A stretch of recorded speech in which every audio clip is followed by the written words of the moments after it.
Salut tout le monde, bienvenue au deuxième épisode de Finances fondamentales, le podcast d'éducation financière qui se prend pas au sérieux. L'épisode d'aujourd'hui va me permettre de vous présenter mon outil d'analyse des compagnies en bourse qui combine les approches fondamentales et de valeur. J'essaie donc de trouver des compagnies extraordinaires qui s'achètent à bon prix, ce qui n'est pas toujours facile. À la fin de l'épisode, vous pourrez ainsi mieux comprendre les pointages qui seront donnés dans le futur pour chaque compagnie analysée. Bon podcast!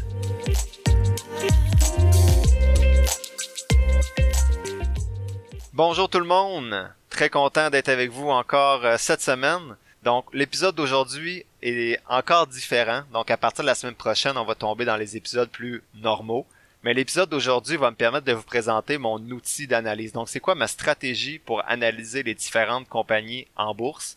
Parce que à chaque semaine, je vais vous présenter 3 différentes compagnies. En fait, presque à chaque semaine, 3 différentes compagnies. Et pour chaque compagnie, je vais donner un score. Un score par rapport à leur qualité. Et je vais également me prononcer à savoir si le prix actuel est intéressant ou non. Mais je trouvais important de vous dire c'est quoi ma stratégie pour que vous sachiez, si je vous dis exemple, une compagnie a 72 sur 100, mais que vous sachiez pourquoi je lui donne 72 sur 100. Le vocabulaire utilisé aujourd'hui est plus avancé, donc je vous préviens, si vous êtes un débutant dans le domaine financier, même si c'est le deuxième épisode, je vous suggère peut-être de le passer pour l'instant, et peut-être d'y revenir un petit peu plus tard, parce qu'il va y avoir beaucoup de termes que je vais tenter d'expliquer, mais en même temps, je ne veux pas faire un épisode de 50 minutes juste pour expliquer différents termes. Donc, si vous trouvez que ça vous rejoint moins, je le comprends bien, je vous invite à passer au prochain épisode, qui va sortir la semaine prochaine. Sinon, ceux qui sont un petit peu plus avancés ou qui sont tout simplement intéressés à comprendre ma stratégie, je vous invite à continuer l'écoute de l'épisode. Avant de vous présenter la stratégie, je vais juste vous dire rapidement elle repose sur quoi. C'est pas moi qui ai inventé la stratégie, donc à travers mes lectures, je suis tombé sur des livres qui parlaient de stratégie d'analyse. Il existe différentes stratégies, donc l'analyse technique, l'analyse fondamentale, l'analyse de valeur notamment, c'est les 3 principales. Moi, j'ai décidé de combiner l'analyse fondamentale et de valeur, c'est-à-dire que j'essaie de trouver des compagnies exceptionnelles avec l'analyse fondamentale. Donc, est-ce que c'est une compagnie qui a peu de dettes, qui a une bonne croissance, une bonne rentabilité, ainsi de suite, vous allez voir. Et à la fin, quand j'ai identifié, exemple, une trentaine de compagnies exceptionnelles, ou une vingtaine, j'essaie de voir est-ce que c'est un bon prix d'achat en ce moment avec l'approche de valeur.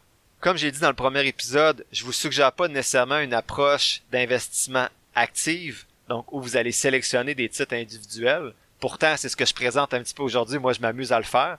Moi, mon rendement, il est bien depuis 3 ans, donc j'ai battu le marché les 2 premières années de 4 et 8%, et cette année, je suis en dessous du marché à 2,4%. Donc, vous voyez, on peut pas battre le marché chaque année, et si je continue, je crois, à long terme, je suis pas mal sûr que je vais être sous le marché à chaque fois, ou plus souvent qu'autrement. Donc, je vous suggère une stratégie d'investissement passive pour le commun des mortels, et même pour moi, mais je me laisse 5 ans, comme je disais la dernière fois, pour m'ajuster en conséquence de mon pourcentage de rendement.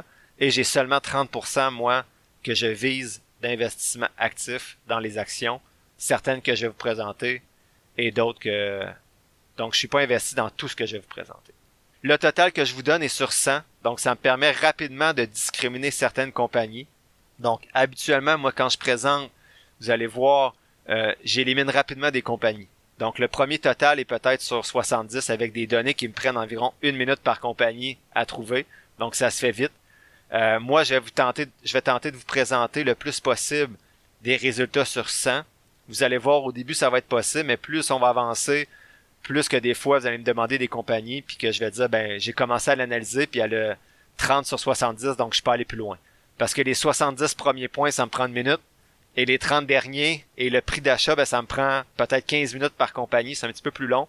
Donc, je le ferai pas pour toutes les compagnies, mais on verra ça en temps et lieu. Je sais même pas pourquoi je vous en parle déjà. Donc moi, ce que je fais, c'est que je me garde un bassin des 20 à 30 meilleures compagnies qui sont exceptionnelles et ensuite je regarde le prix. Parfois, j'achète pas du tout. Donc ça arrive que j'ai 20 compagnies super intéressantes, mais que bien sûr, je suis pas le seul à les trouver intéressantes. Donc le prix d'achat, je le juge pas intéressant. Donc ça se peut que pendant des mois, des fois, tu n'achètes rien avec le style d'investissement actif. Donc je mets mon montant passif et j'attends de voir des opportunités pour la partie plus active de mon portefeuille. J'essaie de garder également, donc souvent j'ai les 20 meilleures compagnies avec les meilleurs scores dans ma stratégie, Et avec les 10 autres, souvent, c'est pour compléter les secteurs. Donc, mon outil n'est pas parfait pour tous les types de secteurs. Donc, exemple, la techno et le domaine de la santé, bien souvent, il y a plus de croissance.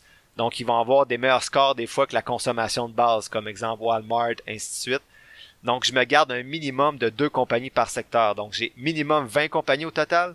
Et parfois, je me rends à 30 parce que je rajoute des compagnies, les 2 meilleures de chaque secteur si j'en avais pas dans mon top 20.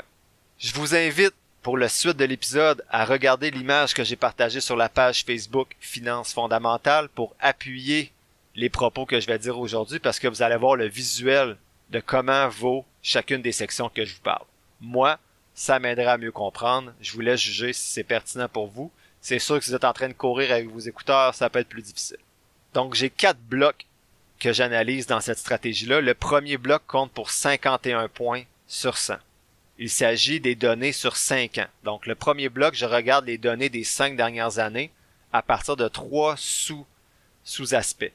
Donc, les données 5 ans valent 51 points. 51 points, c'est presque la moitié des points que j'accorde aux compagnies. Dans les données 5 ans, la première catégorie, c'est la croissance. Donc, je regarde la croissance, ça vaut 5 points. Donc, la croissance des revenus, qui vaut 5 points.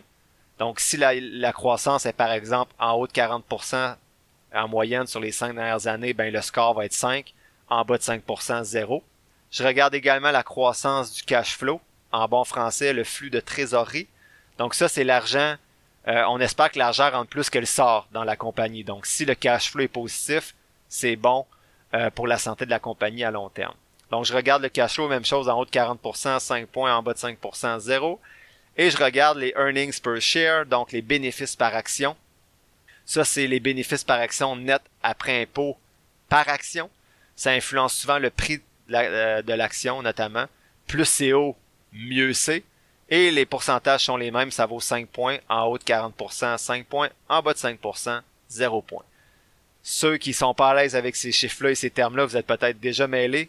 Je suis obligé de dire des chiffres pour que les gens puissent se référer à cet épisode-là dans le futur. La rentabilité maintenant sur 5 ans vaut 25 points. Donc la rentabilité, c'est de savoir est-ce que la compagnie utilise bien ses ressources. Le premier type de rentabilité, c'est la rentabilité des actifs. Donc en anglais, c'est le ROA. Return on Assets, je pense. Je ne sais plus. Ça, c'est la capacité à créer de la valeur avec les actifs. Donc est-ce que la compagnie est capable de créer plus de valeur avec ses actifs actuels? Donc en haut de 30%, 5 points. En bas de 5%, 0 points. Ensuite, il y a la rentabilité des capitaux propres, le ROE en anglais. La rentabilité des capitaux propres, c'est est-ce que la compagnie est capable de créer de la valeur avec le capital des actionnaires. Donc, toi, tu achètes des actions, tu donnes de l'argent à la compagnie.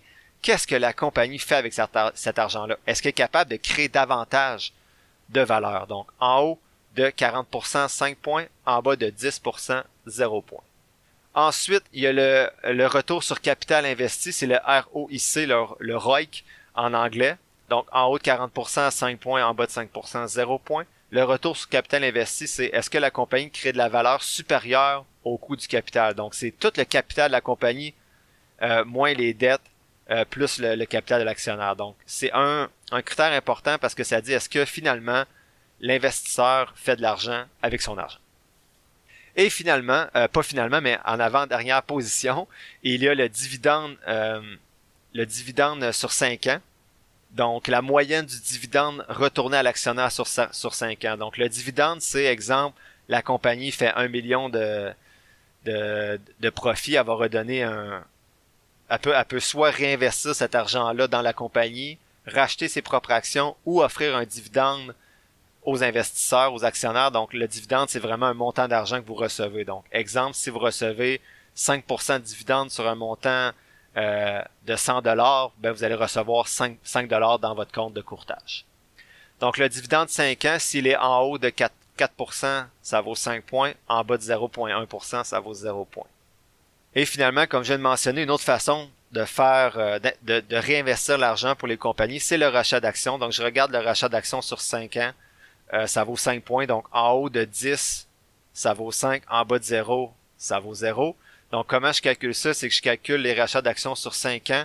Je divise par 5 et je divise par la valeur de la compagnie. Et ça me donne une moyenne sur 5 ans. de rachat d'actions. Le rachat d'actions peut être intéressant, mais ça dépend quand la compagnie rachète ses actions. Si elle les rachète trop cher, c'est pas nécessairement idéal pour l'actionnaire. Enfin, pour les données 5 ans, le dernier sous-élément, c'est les marges de profit qui valent 11 points. Donc, l'important, c'est de les comparer par secteur. Bien sûr, c'est pour ça que je garde plusieurs secteurs dans mon top 20-30. Donc, la première marge que je regarde, c'est la gross margin, donc la marge bénéficiaire brute. Ça, c'est le revenu net, moins les coûts directs comme la main-d'œuvre, et si tu fais ça fois 100. Donc, plus que la marge est basse, moins habituellement la compagnie va être viable. Ça dépend bien sûr des secteurs. Donc, les épiceries, par exemple, ils ont une marge, c'est pas une marge brute, là, mais une marge bénéficiaire nette plus petite. Mais habituellement, si c'est en haut de 60%, je donne 3 points. Et si c'est en bas de 20%, je donne 0 points. Pour la net margin, donc la marge bénéficiaire nette, ça, c'est ce qui reste à la fin pour que la compagnie peut réinvestir ou redistribuer aux actionnaires. Donc, si finalement, c'est l'argent qui te reste dans les mains après toutes les dépenses, ça vaut 5 points. En haut de 30%, je donne 5 points. En bas de 5%, je donne 0 points. Il y a également la operating margin, donc la marge bénéficiaire d'exploitation. Ça, c'est la façon dont l'entreprise va gérer les ressources. Donc, c'est les ventes nettes, moins les coûts de produits et les frais d'exploitation. En haut de 40%, 2 points. En bas de 20%, 0 points. Et enfin, je fais le free cash flow, donc le flux de trésorerie libre. Je l'ai mal traduit, là, mais ça s'appelle le free cash flow divisé par les revenus de la compagnie. Ça me permet d'avoir, si c'est en haut de 20, ça donne 1. En bas de 0, ça donne 0. Donc, ça permet de savoir est-ce que la compagnie a un bon flux de trésorerie en fonction de ses revenus. Deuxième grosse catégorie, je fais la même chose, grosso modo, mais avec les données 10 ans maintenant, sur 21 points. Donc, vous voyez que moi, je privilégie beaucoup dans mon approche des compagnies qui ont prouvé depuis au moins 5 ans qu'ils sont capables d'avoir des revenus. Donc, il y a certaines compagnies qui peuvent aller jusqu'à 10 ans. Ça, c'est intéressant. Donc, je regarde la croissance encore une fois, mais cette fois-ci sur 8 points. Donc, les revenus vont donner 2 points. Si c'est en haut de 30%, 2 points. En bas de 5%, 0 points. Le cash flow, donc le flux de trésorerie vaut 3 points. Donc, en haut de 40%, 3 points. En bas de 10%, 0 points. Et le bénéfice par action, le earning per share, 3 points. Donc, en haut de 40%, 3 points. En bas de 10%, 0 points. Ensuite, la rentabilité va être sur 13 points, les mêmes critères que la dernière fois. Donc, la rentabilité des actifs est sur 3 points. La rentabilité des capitaux propres sur 3 points. Le retour sur le capital investi sur 5 points. Et la marge bénéficiaire brute sur 2 points avec des pourcentages sensiblement équivalents à ce que je vous ai présenté dans la catégorie précédente. Avant-dernière catégorie, le bilan financier sur 17 points. Super important, mais le bilan financier, c'est pas sur plusieurs années. Souvent, c'est une photo qu'on prend à un moment précis. Donc, lorsque, par exemple, la compagnie font leur bilan trimestriel, on prend une photo du bilan financier. Donc, c'est super intéressant, mais des fois, il faut faire attention parce qu'il peut y avoir des dettes ou des investissements qui sont vraiment à court terme chez la compagnie. Donc, d'abord, je fais le bilan des dettes sur 9 points. Donc, je regarde la dette à long terme divisée par le capital des actionnaires. Ça vaut 3 points. Donc, en bas de 2, ça donne 3 points. En haut de 40, ça donne 0. Donc, les dettes, c'est bien, mais il faut faire attention aux entreprises qui sont trop endettées. Donc, il faut aller voir la rentabilité aussi. Qu'est-ce que la compagnie fait avec ses dettes? Est-ce qu'elle crée davantage de valeur? Donc, en gros, pas de dette, c'est mieux. Deuxième élément, c'est la dette à long terme, encore une fois, mais cette fois-ci divisée par le net income, donc les profits, le revenu net. En bas de 0.5, ça donne 2 points. En haut de 2, ça donne 0 points. Il y en a plusieurs qui disent que ce ratio-là peut aller jusqu'à 4, soit qu'une compagnie devrait être en mesure de rembourser en 4 ans ses dettes, mais dans mes calculs, je suis un petit peu plus conservateur. Ensuite, il y a le current ratio. Je l'ai pas traduit, j'ai pas trouvé de traduction. Donc, en haut de 3, c'est 2 points. En bas de 4, c'est 1 point. En bas de 1.4, c'est 0 points. Ça, c'est la capacité d'une compagnie à payer ses dettes à court terme, donc en 1 an et moins. Plus le current ratio est bas, plus qu'il y a un risque de défaut de paiement de la part de la compagnie. Par contre, il faut faire attention, on dit qu'en haut de 3, c'est 2 points, mais s'il est trop haut, il faut aller regarder la rentabilité parce que c'est probablement difficile parce que la compagnie n'utilise pas au maximum ses actifs. Enfin, il y a le quick ratio qui vaut 2 points. Donc, en haut de 2.5, 2 points. En bas de 1, 0 points. Ça ressemble beaucoup au current ratio, mais sans rien vendre. Donc, le current ratio, c'est est-ce que si la compagnie vend certains actifs, est capable de rembourser ses dettes, alors que le quick ratio, c'est vraiment juste avec les liquidités rapides. Donc, exemple, son cash. C'est plus conservateur, encore une fois. On veut pas que la compagnie vende tout pour rembourser ses dettes. C'est le même principe, mais comme dirait Buffett, Warren Buffett, un grand investisseur, on n'a jamais assez de cash pour profiter des bonnes occasions. Dans le bilan financier, je regarde également le cash flow, donc le flux de trésorerie, sur 2 points. Donc le premier, c'est la valeur de l'entreprise divisé par le free cash flow. Donc en bas de 25, ça donne 1 point, en haut de 50, ça donne 0 point. Donc plus qu'il y a du cash flow, plus que c'est positif pour la compagnie. Et je regarde également le free cash flow divisé par le revenu net, le net income. Donc en haut de 1, ça donne 1 point, en bas de 0, ça donne 0 point. Donc ces deux mesures permettent de voir comment le ratio, c'est quoi le ratio d'argent qui reste à la fin par rapport à la valeur de l'entreprise et au profit. Ça permet d'utiliser différents ratios par rapport au free cash flow parce que c'est un concept super important par rapport aux compagnies. Enfin, dans le bilan financier, il y a 3 autres éléments que je considère pour un total de 8 points. D'abord, il y a les return earnings, donc les profits retenus après dividendes, qui valent 3 points. Donc en haut de 30%, 3 points, en bas de 15%, 0 points. Ça permet de montrer la capacité de réinvestir de la compagnie. Ensuite, je regarde la dépréciation qui vaut 2 points. En bas de 8%, ça vaut 2 points. En haut de 20%, 0 points. La dépréciation, ça permet de répartir les dépenses sur plusieurs années. Donc, la compagnie peut répartir des dépenses sur plusieurs années pour pas diminuer son revenu d'une année. Important, selon Warren Buffett, c'est important à considérer pour s'assurer que la valeur nette de la compagnie ne repose pas sur des coûts reportés sur plusieurs années. Donc, il y a des compagnies que j'analyse qui ont 320% de dépréciation. Ça veut dire que oui, la valeur actuelle de la compagnie est peut-être intéressante, mais c'est parce qu'ils ont vraiment beaucoup de coûts ils pèlent un petit peu les coûts par en avant, là, comme si on pelletait la neige chez le voisin, on va dire. Et finalement, il y a le capital expenditure, donc les dépenses relatives à l'achat ou à l'entretien d'actifs physiques. Donc, exemple, préparer le toit de magasin, acheter des voitures de compagnie, acheter des terrains pour construire. Donc, plus les investissements sont bas dans des actifs qui rapportent pas toujours, c'est mieux parce que ça se transforme pas nécessairement en revenu. Donc, quand tu investis dans la réparation d'un toit, ben c'est vraiment une dépense qui va pas rapporter nécessairement des actifs par la suite. Donc, si c'est en bas de 15%, ça donne 3 points. Et si c'est en haut de 60%, ça donne 0 points. Enfin, le dernier élément que je regarde, c'est la qualité de la compagnie, qui vaut 11 points. C'est super important, mais je le mets juste sur 11 points parce que c'est plus subjectif. Donc, il y a des grands investisseurs qui vont aller discuter avec les chefs des différentes entreprises pour discuter avec eux, mais moi, j'ai pas ce luxe-là. Donc, c'est pour ça que je mets cette question-là sur moins de points parce que j'essaie de l'objectiver un petit peu alors que c'est très subjectif. Donc, d'abord, dans cette catégorie-là, je me pose 6 questions qui valent 3 points. Donc, je me questionne sur la compagnie, puis ça, c'est Warren Buffett qui propose ces questions-là. Est-ce que la compagnie est dans un marché en croissance avec un potentiel énorme? Est-ce que l'attrait de son produit est universel? Exemple, Google, tout le monde peut l'utiliser sur la planète. Est-ce que c'est un produit qui est acheté à répétition, comme de la gomme par exemple? Est-ce que c'est un produit qui ne change pas, comme de la gomme par exemple? Et est-ce que c'est un produit qu'on peut consommer? Vous savez ce que j'allais dire.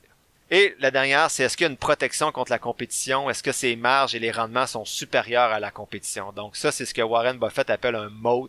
Donc est-ce qu'il y a un avantage compétitif par rapport aux autres compagnies? Donc l'exemple qu'il donne souvent, c'est Coke. Donc les gens vont être prêts à payer un petit peu plus cher pour boire du Coke par rapport à boire du Pepsi. Donc ça, c'est vraiment un avantage compétitif. Exemple, Google par rapport aux autres moteurs de recherche et ainsi de suite. Je regarde également la qualité de la direction. C'est difficile, mais je regarde particulièrement le pourcentage d'actions qui sont possédées par les gens qui gèrent la compagnie. Donc en haut de 1%, ça donne 1 point. En bas de 5%, ça donne 0 point. Je regarde également le retour sur capital investi dans l'année en cours parce que ça montre la qualité de gestion de la direction. Ça vaut 3 points. En haut de 30%, 3 points. En bas de 12%, 0 points. Et je regarde 2 scores. Le Piotrowski F-score. Ça permet d'analyser la force d'une compagnie sur le plan financier. Donc, comment la compagnie est gérée. Donc, si le score est en haut de 8, ça donne 2 points. En bas de 4, ça donne 0 points. Et je regarde le Altman Z-score sur 2 points. Donc, en haut de 3, ça donne 2 points. En bas de 2, ça donne 0 points. Ça, c'est un autre score pour voir s'il y a un danger de banqueroute ou si la compagnie est plutôt solide financièrement. Donc, ça faisait beaucoup de chiffres. Je suis désolé si tout le monde a quitté le podcast, mais je voulais que ce soit un épisode de référence pour ceux qui vont écouter les prochains, qui sachent, ok, je peux me référer à l'épisode 2 pour comprendre sur quoi repose sa stratégie. Une fois que j'ai mes meilleures compagnies, donc j'ai mon top 20, j'élimine les compagnies que les chiffres reposent sur une année hors de l'ordinaire. Donc, exemple, je tombe sur une compagnie pharmaceutique en 2021 avec des chiffres époustouflants sur 5 ans et sur 10 ans, mais c'est à cause d'une année où ils ont vendu des vaccins COVID. Donc, je vais éliminer ces compagnies-là parce que ça représente pas nécessairement la qualité réelle de la compagnie. Je vais continuer de la suivre, mais elle sera pas dans ma liste d'achats potentiels. Ensuite, je regarde aussi s'il y a certaines compagnies qui ont un score plus bas, mais qui peuvent être intéressantes d'un point de vue de valeur, même si d'un point de vue fondamental, elles sont moins intéressantes. Donc, exemple, il y a des compagnies qui ont un montant d'argent dans leur compte qui est au-delà de la valeur de la compagnie. Donc, ça veut dire, exemple, tu achètes une action à 5$, mais si la compagnie ferme, tu reçois 6$ ou 7$. Donc, ces compagnies-là, je les mets quand même dans ma liste à surveiller, si, bien sûr, ils ont une certaine base fondamentale intéressante. Donc, à la fin, je garde les 15-20 meilleures compagnies selon les scores et je rajoute pour qu'il y ait un minimum de 2 compagnies par secteur, ce qui donne habituellement entre 20 et 30 compagnies sur ma liste que je surveille. Et je fais cette analyse-là 2 fois par année. Donc, à chaque 6 mois, je renouvelle ma liste de surveillance des compagnies. Donc, faut pas virer fou avec ça. Je fais pas des analyses à chaque semaine. Je me garde peut-être 4 journées dans l'année. Donc, je prends 2 journées complètes à chaque 6 mois pour faire ça parce que je trouve pas que les compagnies changent du tout au tout en 6 mois. Et vous comprendrez que c'est pas mon travail principal. Donc, je fais ça 2 fois par année. J'analyse peut-être 200 compagnies à chaque fois. Et ça me fait ma liste à surveiller. Une fois que j'ai mes compagnies à surveiller, je regarde le prix que je suis prêt à payer en comparant le prix moyen des analystes de 5 sites, donc MarketBeat, Yahoo Finance, TipRanks, CNN et Morningstar. Et je compare ça avec mes prévisions personnelles selon des modèles DCF et DEPS. Donc, je regarde Discounted Cash Flow et le même modèle, mais avec les bénéfices par action. Je regarde également, le PE ratio, donc le prix par rapport aux bénéfices par action, le prix par rapport aux ventes, le prix par rapport au tangible book. Donc, je regarde différents ratios de valeur pour moi me faire un prix d'achat potentiel avec une marge de sécurité de 20%. Je compare ça au prix des analystes et ensuite, j'attends. Donc, le plus dur, c'est attendre qu'il y ait des opportunités. Souvent, c'est quand le marché va baisser au complet, comme cette année un petit peu, parce que je suis pas plus brillant qu'un autre. Si moi, je trouve que ces compagnies-là sont intéressantes, ben, il y en a d'autres qui le trouvent aussi. Donc, souvent, les prix reflètent la qualité de la compagnie et il faut attendre qu'il y ait des baisses boursières. Donc, c'est rare que je tombe sur une compagnie que le prix d'achat est tout de suite intéressant. Donc, je m'excuse encore si cet épisode-là était plus difficile à suivre. Donc, dans quelques mois, vous allez revenir vers cet épisode-là et peut-être comprendre un peu plus. Ou non. Puis c'est bien correct parce que plus vous gardez ça simple, mieux votre patrimoine va se porter. Votre portefeuille va grossir plus vite. Moi, je fais juste m'amuser quand mes filles dorment le soir. Je vais être clair, vous n'avez pas besoin de faire ce que je fais là, d'analyser des compagnies pour investir en bourse. Moi, je le fais parce que j'aime ça. C'est une passion. Mais je suis bien conscient que c'est pas la façon la plus logique d'investir. Et la preuve, c'est que j'investis seulement 30% de mon portefeuille de cette façon-là, puis c'est ça qui me prend 99% de mon temps d'analyse, alors que 70% de mon portefeuille passif me prend environ 1 minute par mois. Mais bon, moi je m'amuse dans tout ça, puis j'aime bien comparer mes analyses avec d'autres personnes, donc j'espère que certains d'entre vous vont aussi apprécier pouvoir comparer mes analyses aux leurs, et je vais peut-être pouvoir leur faire découvrir aussi certaines compagnies pour qu'ils puissent eux aussi investir de façon active un petit pourcentage de leur portefeuille. Je vous remercie d'avoir écouté ce 2e épisode, encore une fois un peu différent de ceux à venir. En résumé, mon outil d'analyse utilise des données fondamentales, donc la croissance, la rentabilité, le bilan financier et la qualité de la compagnie, pour identifier des compagnies extraordinaires, mais j'identifie ensuite un juste prix à payer et j'attends. Dans le prochain épisode, c'est le début des segments traditionnels. Donc pour commencer, je vais faire la synthèse du livre avec lequel tout a commencé pour moi, le livre « En as-tu vraiment besoin ?» de Pierre-Yves McSween, et je vais analyser mes 3 premières compagnies pour vous, soit Align Technology, le sigle ALGN, Arista Network, le sigle ANET, et Cohen & Steers, CNS. Si vous avez apprécié l'épisode d'aujourd'hui, je vous invite à vous abonner au podcast et à la page Facebook de Finances fondamentales et à me laisser un avis positif. Vous pouvez également partager l'épisode avec des gens de votre entourage qui pourraient être intéressés. Enfin, vous pouvez toujours m'écrire à Finances fondamentales avec des S, gmail.com ou sur la page Facebook de Finances fondamentales pour vos questions ou demandes spéciales pour les futurs épisodes.